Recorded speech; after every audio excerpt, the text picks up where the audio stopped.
मोहिनी एकादशी व्रत कथा। धर्मराज युधिष्ठिर बोले कि हे कृष्ण जी, वैशाख मास की शुक्ल पक्ष की एकादशी का क्या नाम है तथा उसकी क्या विधि है, सो सब विस्तार पूर्वक कहिए। श्री कृष्ण भगवान बोले कि हे धर्मनंदन, मैं आपसे एक पुरातन कथा कहता हूँ जिसको महर्षि वशिष्ठ ने श्री रामचंद्र जी से कहा था। श्री रामचंद्र जी बोले, हे गुरुदेव, आप मुझे कोई ऐसा व्रत कहिए जिससे समस्त पाप और दुख नष्ट हो जावें। मैंने जनक नंदनी श्री सीता जी के वियोग में बहुत दुख भोगे हैं, अतः अब आप कोई व्रत बतलाइए। महर्षि वशिष्ठ जी बोले, हे राम, आपने बहुत सुंदर प्रश्न किया है। आपकी बुद्धि अत्यंत शुद्ध और पवित्र है। आपके नाम के स्मरण मात्र से ही मनुष्य पवित्र हो जाता है, इसलिए आपका यह प्रश्न लोक हित में अवश्य आएगा। वैशाख मास के शुक्ल पक्ष में जो एकादशी होती है उसका नाम मोहिनी है। इस एकादशी का व्रत करने से मनुष्य के समस्त पाप तथा दुख कट जाते हैं। उसके व्रत के प्रभाव से मनुष्य मोह जाल से छूट जाता है। अतः हे राम, इस एकादशी का व्रत दुखी मनुष्यों को अवश्य ही करना चाहिए। मोहिनी एकादशी के व्रत में मनुष्य के समस्त पाप नष्ट हो जाते हैं। अब आप इसकी कथा को ध्यान पूर्वक सुनिए। सरस्वती नदी के किनारे एक भद्रावती नाम की नगरी बसी हुई है। उस नगरी में सोम वंशीय घृतमान नाम का एक राजा राज करता था। उसी नगरी में एक धन धान्य से पूर्ण पुण्यवान एक वैश्य रहता था। उसका नाम धनपाल था। वह अत्यंत धर्मात्मा तथा विष्णु भक्त था। उसने नगर में अनेकों भोजनालय, प्याऊ, कुआं, तालाब, धर्मशाला आदि बनवाए। उसने सड़कों के किनारे आम, जामुन, नीम आदि के वृक्ष लगवाए। उस वैश्य के 5 पुत्र थे। उसका सबसे बड़ा पुत्र अत्यंत पापी था। वह वैश्याओं और गुंडों की संगत करता था। वह अपना समय जुआ खेलने में व्यतीत करता था। वह दूसरों की स्त्रियों के साथ भोग विलास करता था। वह महान नीच था और देवता, पितर आदि को नहीं मानता था। वह अपने पिता के धन को बुरे व्यसनों में खर्च किया करता था। वह मद्य, पान तथा मांस का भक्षण किया करता था। इस पर उसके पिता, भाइयों तथा कुटुंबियों ने उसे घर से निकाल दिया और उसकी निंदा करने लगे। घर से निकलने के बाद अपने आभूषणों तथा वस्त्रों को बेचकर रहने लगा। धन नष्ट हो जाने पर वैश्याओं ने तथा गुंडों ने भी उसका साथ छोड़ दिया था। अब वह भूख और प्यास में दुखी रहने लगा। अब उसने चोरी करने का विचार किया और रात्रि में चोरी करने लगा। एक दिन वह पकड़ा गया, परंतु सिपाहियों ने वैश्य का पुत्र जानकर छोड़ दिया। वह दूसरी बार फिर पकड़ा गया और राजा ने उसे कारागार में बंद कर दिया। कारागार में राजा ने उसको बहुत दुख दिए और उससे नगर छोड़ने को कहा। अंत में वह दुखी होकर नगरी को छोड़ गया और जंगल में पशु पक्षियों को मार मार कर खाने लगा। फिर बहेलियां बन गया और धनुष बाण से पशुओं पक्षियों को मार मार कर खाने लगा।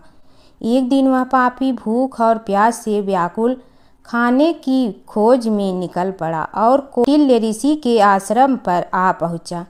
इस समय वैशाख का महीना था। कौटिल्य ऋषि गंगा स्नान करके आए थे। उनके भीगे वस्त्रों के छींटे मात्र से इस पापी को कुछ सुबुद्धि प्राप्त हुई। वह पापी मुनि के पास जाकर हाथ जोड़कर कहने लगा, हे मुनि, मैंने अपने जीवन में पाप किए हैं। आप उन पापों से छूटने का कोई साधारण और बिना धन का उपाय बतलाइए। तब ऋषि बोले कि तू ध्यान देकर सुन। तू वैशाख मास के शुक्ल पक्ष की एकादशी का व्रत कर। इस एकादशी का नाम मोहिनी है। इसके करने से तेरे समस्त पाप नष्ट हो जाएंगे। मुनि के वचनों को सुनकर वह बहुत प्रसन्न हुआ और मुनि की बतलाई हुई विधि के अनुसार उसने मोहिनी एकादशी का व्रत किया। हे राम जी, उस व्रत के प्रभाव से उसके समस्त पाप नष्ट हो गए और अंत में गरुड़ पर चढ़ विष्णु लोक को चला गया। इस व्रत से मोह आदि भी नष्ट हो जाते हैं। संसार में इस व्रत से अन्य कोई श्रेष्ठ व्रत नहीं है। इसके महात्म्य के श्रवण व पठन से जो पुण्य होता है वह पुण्य 1 सहस्त्र गौदान के पुण्य के बराबर होता है। बोलो विष्णु भगवान की जय। 11 माता की कहानी। एक बूढ़ी माँ ने एक बार एकादशी का व्रत रखा। बड़ी ही भाव भक्ति से पूजा अर्चना की। उन्हें वृद्धावस्था में क्या बाधा थी। वे तो अपने पुत्र पौत्र की सुख सुविधा के लिए व्रत रखने लगी थी। वे दिन भर तो जरा कठोर मन करके अपनी प्यास को रोके रही। दिन में पूजा पाठ किया, कथा सुनी और पंडित जी को मिट्टी के पात्र में भर कर पानी और ऋतु भर दान में दिए। दोनों भर भर कर वितरण किया। उन्हें गर्मी के कारण बहुत बेचैनी हो रही थी। इस कारण से बड़ी देर तक पानी में पड़ी रही और पानी के कुल्ला करती रही, मुंह धोती रही। तब कहीं थोड़ा बहुत धैर्य बंध पाया। धूप तो तेज पड़ ही रही थी, इस कारण बार बार मुंह सूख रहा था। बूढ़ी माँ बहुत बेचैन हो रही थी। एक बुढ़ापा और दूसरे एक भयंकर गर्मी। वृद्धावस्था की स्थिति को कुछ दूसरी ही प्रकार की होती है। जैसे तैसे रो धो के दिन कट पाया। अब पहाड़ सी रात सामने थी। उसको काटना बड़ा ही कठिन दिखाई दे रहा था। खटिया पर पड़े शांति नहीं मिल रही थी। वे बार बार करवट बदल रही थी। अनेक बार वे बाहर जाती और भीतर आती। उन्हें घर के अंदर शांति नहीं थी।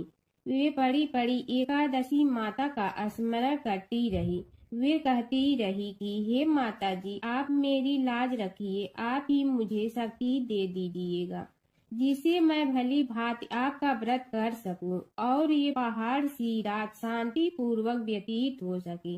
प्यास के कारण बूढ़ी माँ की बेचैनी तो बढ़ ही रही थी। उन्होंने धैर्य रखने का बहुत प्रयास किया, किंतु सहनशीलता की सीमा टूट गई और वे घबरा कर एकदम चिल्ला पड़ी। बोली कि बचाओ बचाओ। अम्मा का चिल्लाना सुनकर परिवार भर के नर नारी, बच्चे और पड़ोसी एकत्रित होकर बूढ़ी अम्मा की खटिया के समीप पहुंच गए। सबने पूछा कि अम्मा जी, आपको क्या हो गया है? आप क्यों चिल्ला पड़ी थी? आप इस वृद्धावस्था में एक कठिन व्रत क्यों कर रही हैं? अम्मा जी, शक्ति से ही भक्ति होती है। थोड़ी ही देर में वे फिर से बोली कि अरे, हमारे तो प्राण ही निकलने जा रहे हैं। मेरी छाती पर ठंडे पानी का घड़ा रख दीजिए। नातियों ने दादी की छाती पर ठंडे पानी का पात्र रख दिया। तब कहीं उन्हें थोड़ा बहुत आराम मिला और थोड़ी देर के लिए उन्होंने अपनी आंखें बंद कर ली। एकादशी माता ने सोचा कि ये बूढ़ी अम्मा है तो बहुत कठोर, जरा जाकर उसकी परीक्षा लेना चाहिए। वे आधी रात को मुर्गा बनकर टेर लगाने लगी। मुर्गा की आवाज सुनकर दादी जल्दी से उठी और बाहर जाकर आसमान की ओर देखा, किंतु आसमान में कहीं उन्हें प्रातःकालीन तारा नहीं दिखाई दिया। वे सोचने लगी कि ये मुर्गा क्यों और कैसे बोल गया है। उन्हें प्यास तो बढ़ ही रही थी। थोड़ा बहुत उनका मन भी विचलित होने लगा था, किंतु अंत में उन्होंने दृढ़ निश्चय किया कि मैं अब व्रत को पूर्ण करके ही छोड़ूंगी, चाहे भले ही मेरे प्राण निकल जाए। ये सोचकर फिर वे खटिया पर शिथिल होकर लेट गए। थोड़ी ही देर में एकादशी माता ने उनकी फिर से परीक्षा लेनी चाहिए। एक छोटी सी बालिका एक गिलास में शरबत लेकर उनके सिरहाने खड़ी हो गई और जोर से बोली कि दादी जी, सवेरा हो गया है, आप हाथ मुंह धोकर शरबत पी लीजिए। पहले तो शरबत का गिलास देखकर उनका मन ललचाने लगा, किंतु अचानक व्रत का स्मरण हो आया और उन्होंने सोचा कि मैं किसी भी प्रकार से अभी शरबत नहीं पी सकती हूँ, और वे शांति पूर्वक अपनी घटिया पर लेट गई। फिर थोड़ी ही देर में उन्हें ऐसा लगा कि जैसे किसी ने उन्हें पानी के कुएं में पटक दिया हो। वे बड़ी देर तक उस कुएं में हाथ पांव चलाती रही, किंतु उन्होंने अपने मुंह में पानी की एक बूंद भी नहीं जाने दी, और वे दृढ़ता पूर्वक अपना व्रत पालती रही। थोड़ी ही देर में न जाने कहां से सामने आग जलने लगी, जिससे भारी गर्मी पड़ने लगी। प्यास के कारण प्राण निकलने लगे, किंतु बूढ़ी अम्मा का कुछ भी नहीं बिगड़ पाया। वे जहां की तहां मुस्कुराती हुई बैठी रही। थोड़ी ही देर में बाहर प्रकाश दिखाई देने लगा। ऐसा लगा कि जैसे सवेरा हो गया हो। बूढ़ी अम्मा ने जब बाहर निकलकर देखा तो समझ गई कि अभी सवेरा होने में 3-4 घंटे की देरी है। यह जानकर वे शांति पूर्वक इधर उधर घूमने फिरने लगी। एकादशी माता ये बात अच्छी तरह से समझ गई कि ये बूढ़ी अम्मा किसी भी प्रकार से अपने व्रत से नहीं टल सकती है। वे उनके सत्य व्रत को अच्छी तरह से समझ गई। सवेरा होते ही बूढ़ी माँ ने स्नान किया, भगवान का पूजन पाठ किया, एकादशी माता की कथा सुनी, ब्राह्मणों को दक्षिणा देकर भोजन कराया, तब कहीं उन्होंने जल ग्रहण किया। कन्याओं को भोजन कराने के बाद अम्मा ने भोजन किया। उस श्रेष्ठ व्रत के प्रताप से बूढ़ी अम्मा की आयु में वृद्धि हो गई। उनका घर परिवार हरा भरा हो गया। घर में अब उनके कोई अभाव नहीं रहता। वे हर तरह के सुख साधनों से संपन्न हो गई। नाती नतीनों से उनका घर भर गया, और वे उसी दिन से 12 महीने की एकादशी का व्रत करने लगी। एकादशी माता के व्रत के प्रताप से इस संसार में हर प्रकार के सुख भोग कर अंत में वैकुंठ धाम को चली गई। ऐसा है तुरंत फल देने वाला एकादशी माता का व्रत। प्राचीन काल की बात है। एक नगर में धर्मपाल नाम का एक निर्धन किंतु अत्यंत धर्मनिष्ठ व्यक्ति रहता था। वह न तो अधिक पूजा पाठ जानता था और न ही उसके पास धन था, परंतु उसके हृदय में भगवान विष्णु के प्रति अपार श्रद्धा थी। प्रतिदिन प्रातः स्नान कर भगवान विष्णु का स्मरण करता और तुलसी दल अर्पित करता। तब भी वह हरि नाम का जाप करता रहता। एक दिन किसी कारणवश वह पूजा न कर सका। मन में ग्लानि हुई और रात को उसने भगवान विष्णु से क्षमा याचना की। उसी रात उसे स्वप्न में विष्णु ने दर्शन दिए और कहा, हे भक्त, जो भी व्यक्ति श्रद्धा से मेरा स्मरण करता है, मैं उसके सभी पाप हर लेता हूँ। भक्ति में विधि नहीं, भाव प्रधान होता है। कुछ समय बाद धर्मपाल के जीवन की सभी कठिनाइयाँ दूर हो गई। उसके घर में सुख शांति और समृद्धि आ गई। अंत समय में उसे वैकुंठ लोक की प्राप्ति हुई। विष्णु भगवान की कथा। एक नगर में एक सेठ व एक सेठानी रहते थे, और सेठानी रोज विष्णु भगवान की पूजा करती थी। सेठ को उसका पूजा करना बिल्कुल अच्छा नहीं लगता था। इसी वजह से एक दिन सेठ ने सेठानी को घर से निकाल दिया। घर से निकलने पर वह जंगल की ओर गई तो देखा 4 आदमी मिट्टी खोदने का काम कर रहे थे। उसने कहा कि मुझे नौकरी पर रख लो। उन्होंने उसे रख लिया, लेकिन मिट्टी खोदने से सेठानी के हाथों में छाले पड़ गए और उसके बाल भी उड़ गए।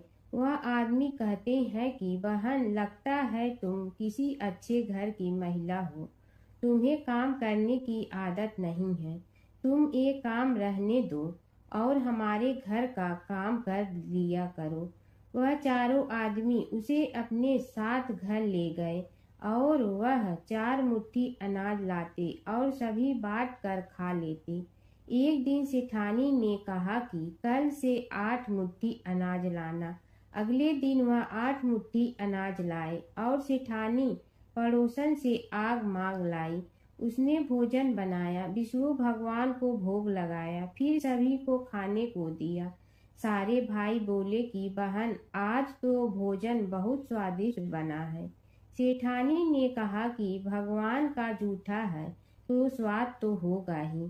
सेठानी के जाने के बाद सेठ भूखा रहने लगा और आस पड़ोस के सारे लोग कहने लगे कि ये तो सेठानी के भाग्य से खाता था।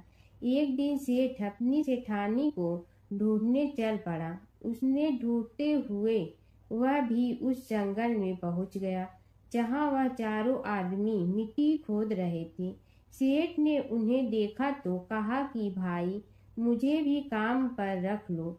उन आदमियों ने उसे काम पर रख लिया, लेकिन मिट्टी खोदने से उसके भी हाथों में छाले पड़ गए और बाल उड़ने लगे। उसकी यह हालत देख चारों बोले कि तुम्हें काम की आदत नहीं है, तुम हमारे साथ चलो और हमारे घर में रह लो।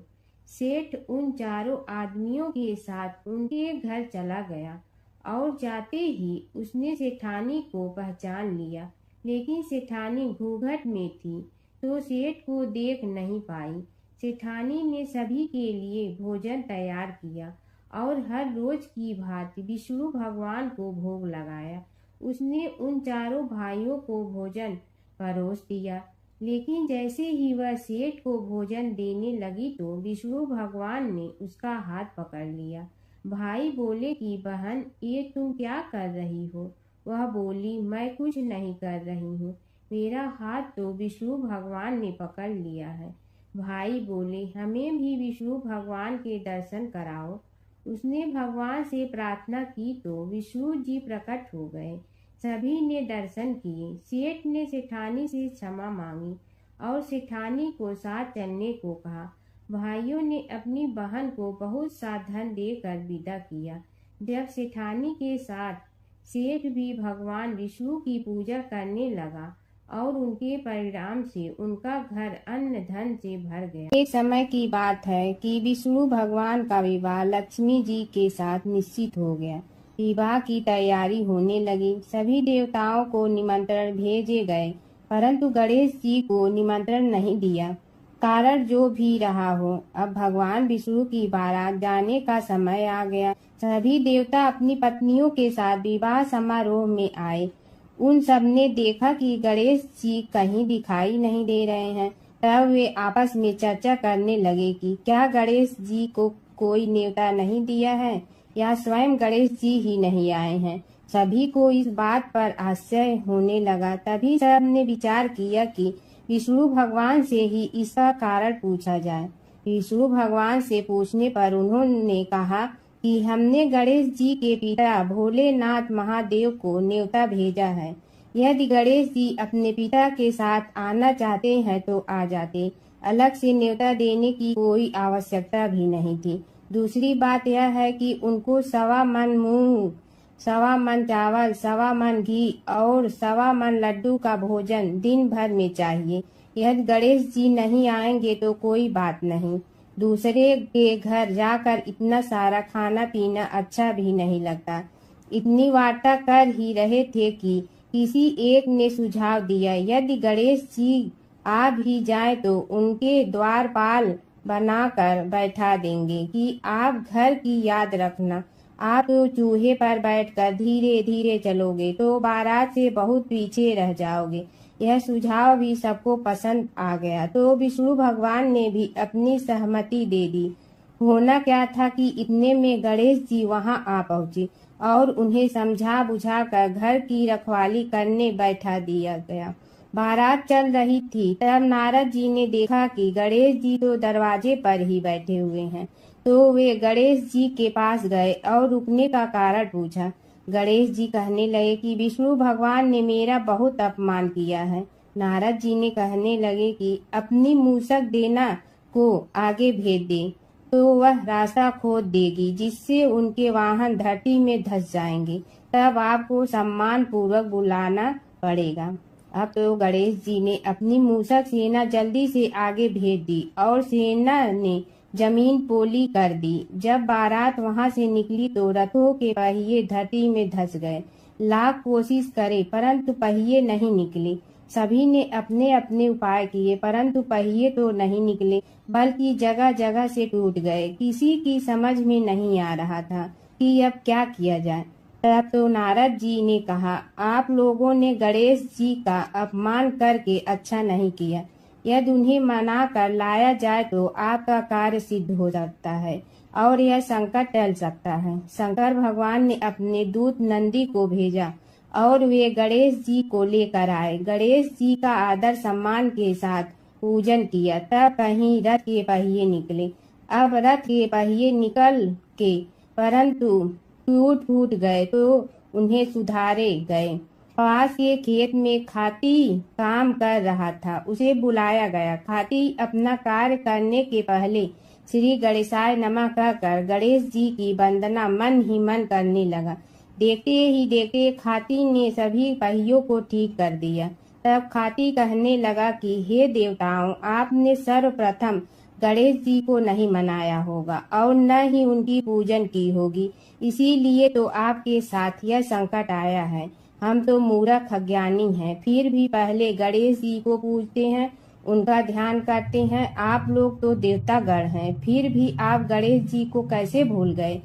अब आप लोग भगवान श्री गणेश जी की जय बोल कर जाएं तो आपके सब काम बन जाएंगे और संकट कट जाएंगे। ऐसा कहते हुए बारात वहां से चल दी और विष्णु भगवान को लक्ष्मी जी के साथ विवाह संपन्न करा के सभी सकुशल घर लौट आए। हे गणेश जी महाराज, आपने विष्णु को जैसे कारज सारियो ऐसे कारज सबको सिद्ध कर जो। बोलो गजानन भगवान की जय। भगवान विष्णु और नारद की कथा। एक बार नारद मुनि जी ने भगवान विष्णु जी से पूछा, हे भगवान, आपका इस समय सबसे प्रिय भक्त कौन है।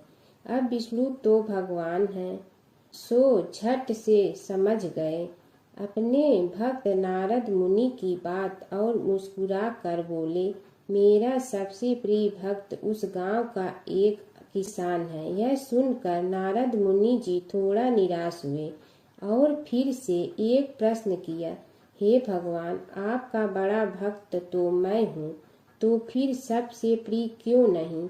भगवान विष्णु जी ने नारद मुनि जी से कहा, इसका जवाब तो तुम खुद ही दोगे। जाओ, एक दिन उसके घर रहो और फिर सारी बात मुझे बताना। नारद मुनि जी सुबह सवेरे मुंह अंधेरे उस किसान के घर पहुंच गए। देखा अभी अभी किसान जगा है और उसने अब सबसे पहले अपने जानवरों को चारा देता, फिर मुंह धोता, दैनिक कार्यों से निवृत्त होता, जल्दी जल्दी भगवान का नाम लिया, रूखी सूखी रोटी खाकर जल्दी जल्दी अपने खेतों पर चला गया। सारा दिन खेतों में काम किया और शाम को वापस घर आया। जानवरों को अपनी जगह बांधा, उन्हें चारा पानी डाला, हाथ धोया, मुंह धोया, फिर थोड़ी देर भगवान का नाम लिया, फिर परिवार के संग बैठकर खाना खाया और कुछ बातें की और फिर से सो गया। अब सारा दिन यह सब देखकर नारद मुनि जी भगवान विष्णु के पास वापिस आए और बोले, भगवान, मैं आज सारा दिन उस किसान के संग रहा, लेकिन वो तो ढंग से आपका नाम भी नहीं ले सकता। उसने थोड़ी देर सुबह, थोड़ी देर शाम को और भी जल्दी जल्दी आपका ध्यान किया और मैं तो 24 घंटे सिर्फ आपका ही नाम जपता हूँ। क्या आपका सबसे प्रिय भक्त वो गरीब किसान ही है। भगवान विष्णु जी ने नारद की बात सुनकर कहा, अब इसका जवाब भी तुम मुझे खुद ही देना। और भगवान विष्णु जी ने एक कलश अमृत से भरा नारद मुनि को थमाया और बोले, इस कलश को लेकर तुम तीनों लोकों की परिक्रमा कर के आओ, लेकिन ध्यान रहे अगर एक बूंद भी अमृत नीचे गिरा तो तुम्हारी सारी भक्ति और पुण्य नष्ट हो जाएगी। नारद मुनि तीनों लोकों की परिक्रमा करके जब भगवान विष्णु के पास वापस आए तो खुश होकर बोले, भगवान, मैंने एक बूंद भी अमृत नीचे नहीं गिरने दिया। विष्णु भगवान ने पूछा, और इस दौरान तुमने मेरा नाम कितना बार लिया, मेरा स्मरण कितनी बार किया? तो नारद बोले, अरे भगवान जी, मेरा तो सारा ध्यान इस अमृत पर था, फिर आपका ध्यान कैसे करता? भगवान विष्णु ने कहा, हे नारद, देखो उस किसान को, वो अपना कर्म करते हुए भी नियमित रूप से मेरा स्मरण करता है, क्योंकि जो अपना कर्म करते हुए भी मेरा जाप करे वो ही मेरा सबसे प्रिय भक्त है। तुम तो सारे दिन खाली बैठे ही जप करते हो, और जब तुम्हें कर्म दिया तो मेरे लिए तुम्हारे पास समय ही नहीं था। तो नारद मुनि सब समझ गए और भगवान के चरण पकड़ कर बोले, हे भगवान, आपने मेरा अहंकार तोड़ दिया, आप धन्य हैं। एक समय की बात है, एक नगर में एक बहुत धनी श्रेष्ठ रहता था। उसके पास धन धान की कोई कमी नहीं थी, लेकिन वह बहुत कंजूस और कठोर स्वभाव का था। न वह दान करता था, न किसी गरीब की मदद करता था। उसी नगर में एक गरीब ब्राह्मण रहता था। वह रोज सुबह उठकर भगवान विष्णु स्मरण करता, वैशाख मास में स्नान करता और अपनी क्षमता के अनुसार थोड़ा बहुत दान जरूर करता। एक दिन उस ब्राह्मण ने सोचा, मेरे पास देने के लिए कुछ नहीं, फिर भी मैं श्रद्धा से एक लोटा जल किसी प्यासे को दूंगा। वह प्रतिदिन नदी से जल भरकर रास्ते में आने जाने वालों को पिलाने लगा। उसकी इस सेवा भावना से भगवान विष्णु बहुत प्रसन्न हुए। दूसरी ओर वह सेठ अपने धन के घमंड में किसी को कुछ नहीं देता था। समय बीता और दोनों की मृत्यु हो गई। मृत्यु के बाद ब्राह्मण को स्वर्ग में स्थान मिला, क्योंकि उसने सच्चे मन से सेवा और दान किया था। वही सेठ को नरक की यातनाएं सहनी पड़ी, क्योंकि उसने कभी दया या दान नहीं किया। कुछ समय बाद सेठ को अपनी गलती का एहसास हुआ और उसने प्रार्थना की, हे प्रभु, मुझे एक और अवसर दें। भगवान विष्णु ने उसकी प्रार्थना सुनकर कहा, धन से नहीं, मन से किया गया दान ही श्रेष्ठ होता है।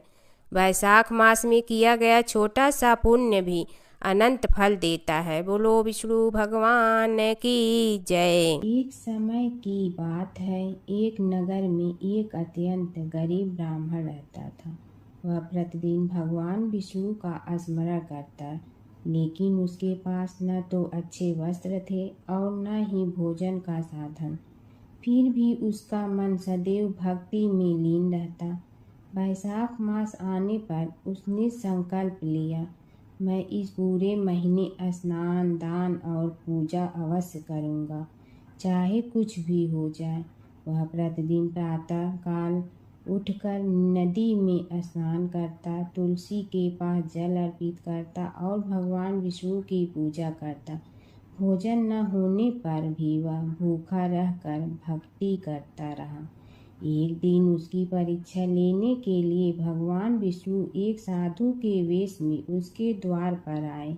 उन्होंने कहा, हे ब्राह्मण, मुझे बहुत भूख लगी है, क्या तुम मुझे कुछ भोजन दे सकते हो? ब्राह्मण के पास केवल थोड़ा सा अन्न बचा था, जो उसने अपने लिए रखा था, लेकिन उसने बिना सोचे वह सारा अन्न उस साधु को दे दिया और स्वयं भूखा रह गया। उसकी निस्वार्थ सेवा और सच्ची भक्ति देखकर भगवान विष्णु अत्यंत प्रसन्न हुए। वे अपने वास्तविक स्वरूप में प्रकट हुए और बोले, हे भक्त, तुम्हें सच्ची भक्ति और दान का आदर्श प्रस्तुत किया है। मैं तुम्हें धन, सुख और मोक्ष का वरदान देता हूँ। इसके बाद ब्राह्मण का जीवन बदल गया। उसके घर में धन धान की वर्षा होने लगी और वह सुखपूर्वक जीवन बिताने लगा। अंत में उसे मोक्ष की प्राप्ति हुई। एक समय की बात है, एक नगर में एक बहुत ही गरीब वृद्ध महिला रहती थी। उसके पास न धन था न कोई सहारा, लेकिन उसके मन में भगवान के प्रति अटूट श्रद्धा थी।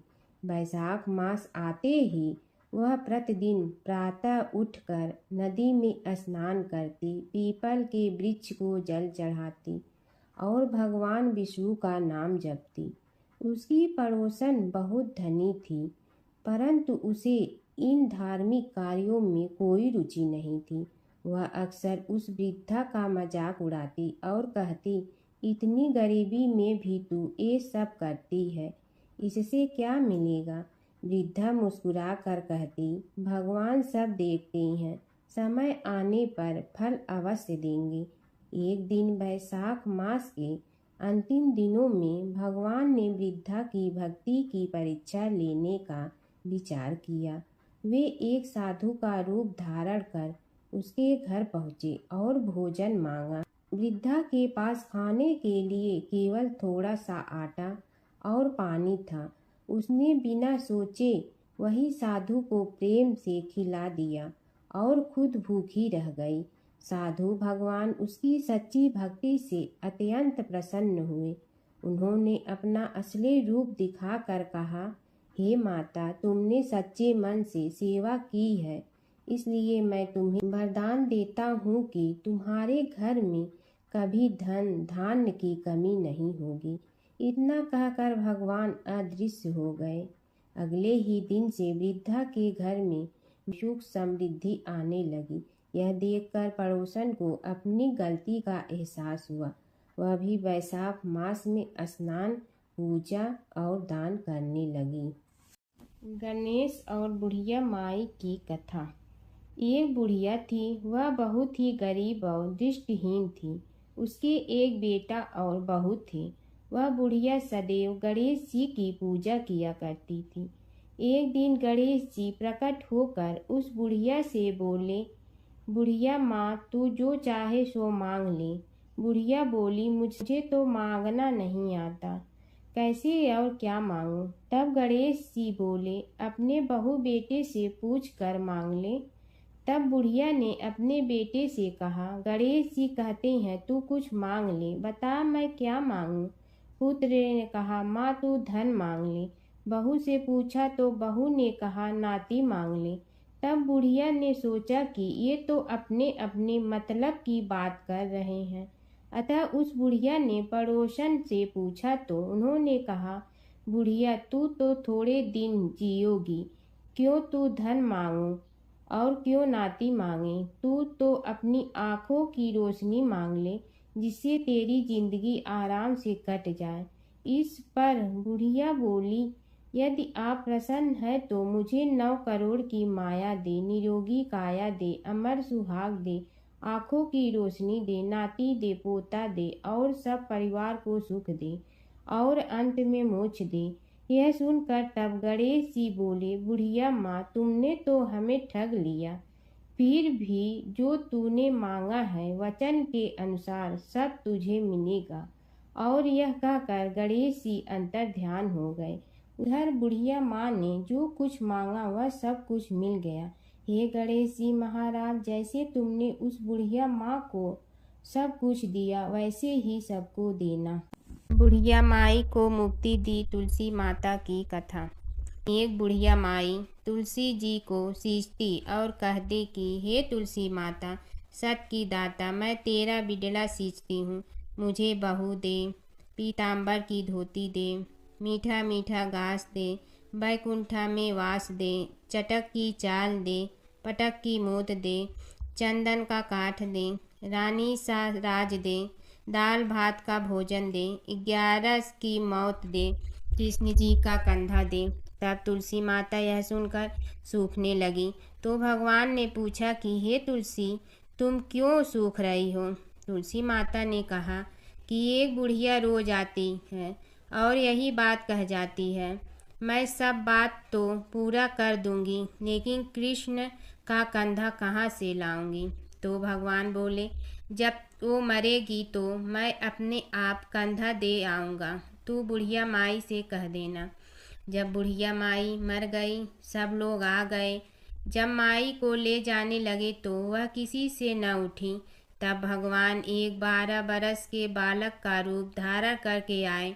बालक ने कहा, मैं कान में एक बात कहूँगा तो बुढ़िया माई उठ जाएगी। बालक ने कान में कहा, बुढ़िया माई मन की निकाल ले, पीताम्बर की धोती ले, मीठा मीठा घास ले, बैकुंठा का वास ले, चटक की चाल ले, फटक की मौत ले कृष्ण जी का कंधा ले। यह सुनकर बुढ़िया माई हल्की हो गई। भगवान ने कंधा दिया और बुढ़िया माई को मुक्ति मिल गई। हे तुलसी माता, जैसे बुढ़िया माई को मुक्ति दी वैसे सबको देना। प्राचीन काल की बात है। नैमिषारण्य क्षेत्र में ऋषि, महर्षि और साधु संतों का समाज जुड़ा था। उसमें श्री सूत जी भी विद्यमान थे। शौनक जी ने उनकी सेवा में उपस्थित होकर निवेदन किया कि हे अज्ञान रूप घोर तिमिर को नष्ट करने में करोड़ों सूर्यों के समान प्रकाशमान श्री सूत जी हमारे कानों के लिए अमृत के समान जीवन प्रदान करने वाले कथा तत्व का वर्णन कीजिए। हे सूत जी, हमारे हृदयों में ज्ञान के प्रकाश की वृद्धि तथा भक्ति, वैराग्य और विवेक की उत्पत्ति जिस कथा से हो सकती हो वह हमारे प्रति कहने की कृपा कीजिए। शौनक जी की जिज्ञासा से सूत जी बड़े प्रसन्न हुए। पुरातन इतिहासों के स्मरण से उनका शरीर पुलकायमान हो रहा था। वे कुछ देर उसी स्थिति में विराजमान रहकर कुछ विचार करते रहे और अंत में बोले, शौनक जी, इस विषय में आपके चित्त में बड़ी जिज्ञासा है। आप धन्य हैं जो सदैव ज्ञान की प्राप्ति में तत्पर रहते हुए विभिन्न पुराण कथाओं की जिज्ञासा रखते हैं। आज मैं आपको ज्ञान के परम स्रोत रूप श्री गणेश जी का जन्म कर्म रूप चरित्र सुनाऊंगा। गणेश जी से ही सभी ज्ञानों, सभी विद्याओं का उद्भव हुआ है। अब आप सावधान चित्त से विराजमान हो। श्री गणेश जी के ध्यान और नमस्कार पूर्वक उनका चरित्र श्रवण करें। नमस्तस्मै गणेशाय ब्रह्मा विद्या प्रदायिनी यनांगस्त्यसमः साक्षात विघ्न सागर सोषणे। कैसे हैं वे श्री गणेश जो सभी प्रकार की ब्रह्म विद्याओं को प्रदान करने वाले, अर्थात ब्रह्मा के सगुण और निर्गुण स्वरूप पर प्रकाश डालने और जीव ब्रह्मा का अभेद प्रतिपादन करने वाली विद्याओं के दाता हैं। वे विघ्नों के समुद्रों को महर्षि अगस्त के समान शोषण करने में समर्थ हैं।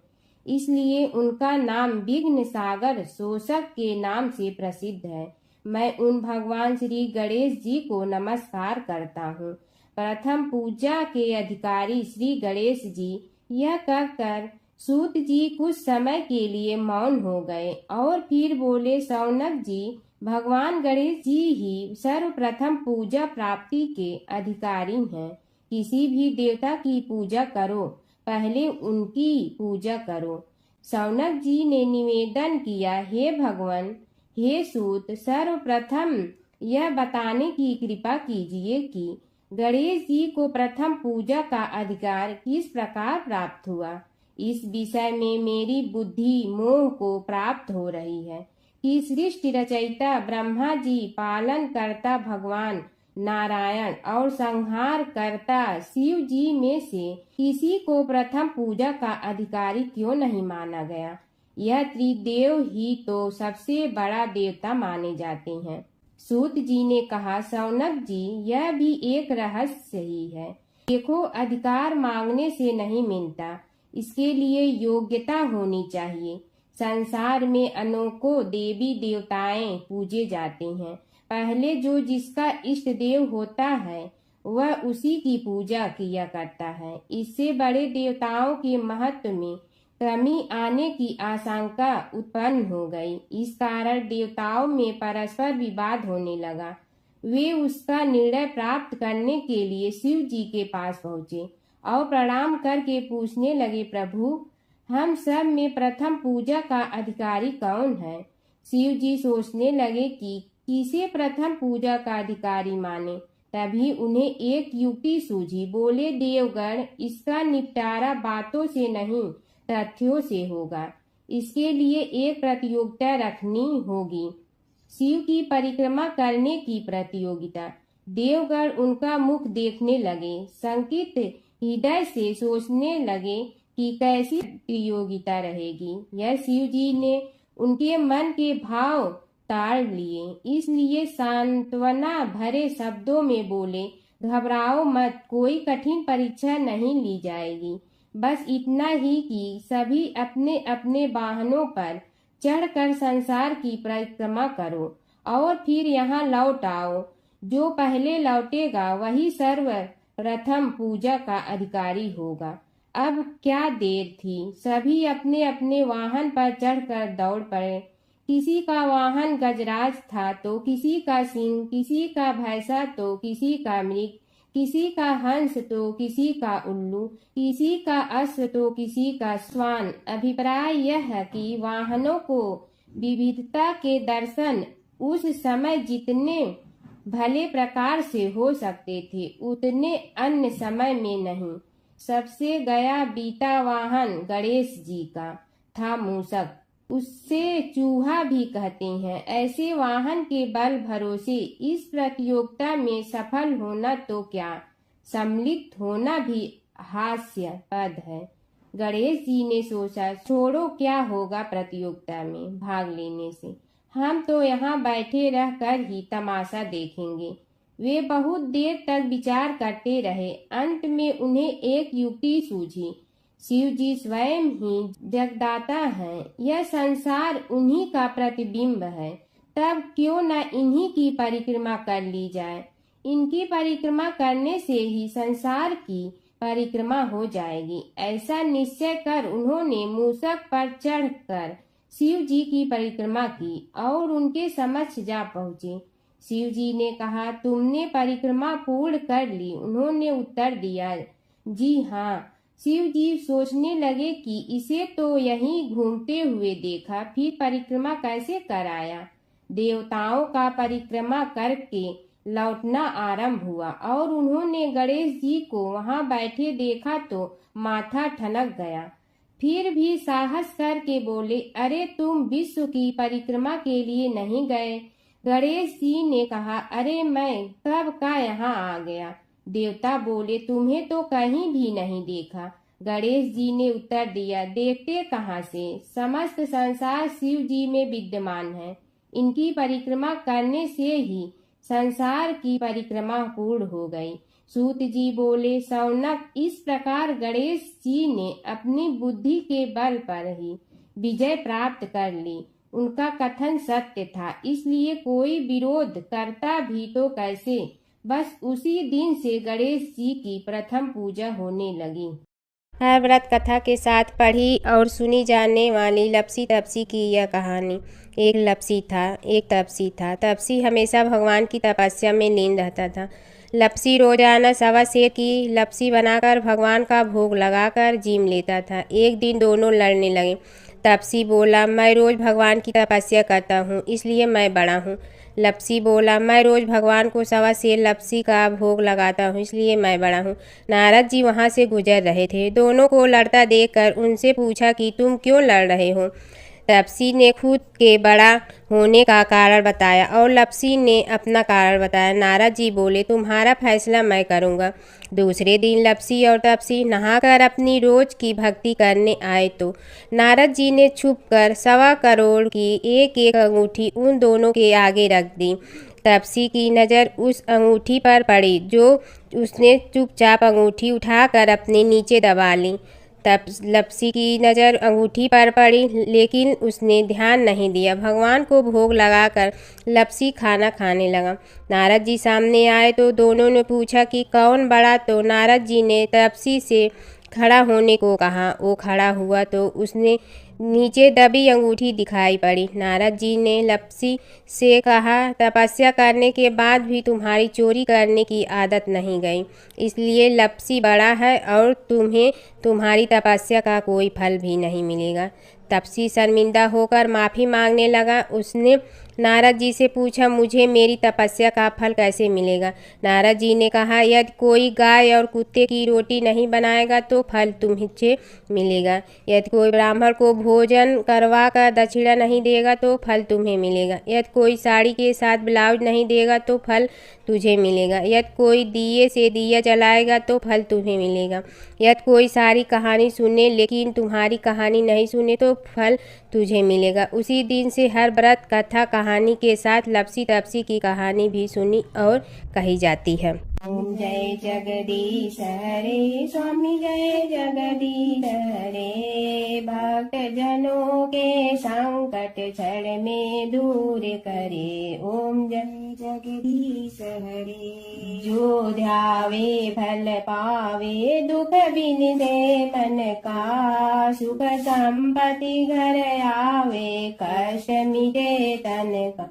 ओम जय जगदीश हरे, मात पिता तुम मेरे, शरण कहूँ किसकी, तुम विनय और न दूजा, आस करूँ जिसकी। ओम जय जगदीश हरे, तुम पूर्ण परमात्मा, तुम अंतर्यामी, पार ब्रह्म परमेश्वर, तुम सबके स्वामी। ओम जय जगदीश हरे, तुम बिंदा के सागर, तुम पालन करता, मैं मूरख कल काम, कृपा करो भरता। ओम जय जगदीश हरे, तुम हो ये कय गोचर, सबके प्राणपति, किस विधि मिलूं दया में, तुमको मैं कुमति। ओम जय जगदीश हरे, दीन बंधु दुख हरता, तुम रक्षक मेरे, अपने हाथ उठाओ द्वार पड़ा तेरे। ओम जय जगदीश हरे, विषय विकार मिटा, पाप हरो देवा, श्रद्धा भक्ति बढ़ाओ, संतन की सेवा। ओम जय जगदीश हरे, तन मन धन सब तेरा, स्वामी सब कुछ है तेरा, तेरा तुझको अर्पण क्या लागे मेरा। ओम जय जगदीश हरे, जय जगदीश हरे, स्वामी जय जगदीश हरे, भक्त जनों के संकट क्षण में दूर करे। ओम जय जगदीश हरे, स्वामी जय जगदीश हरे।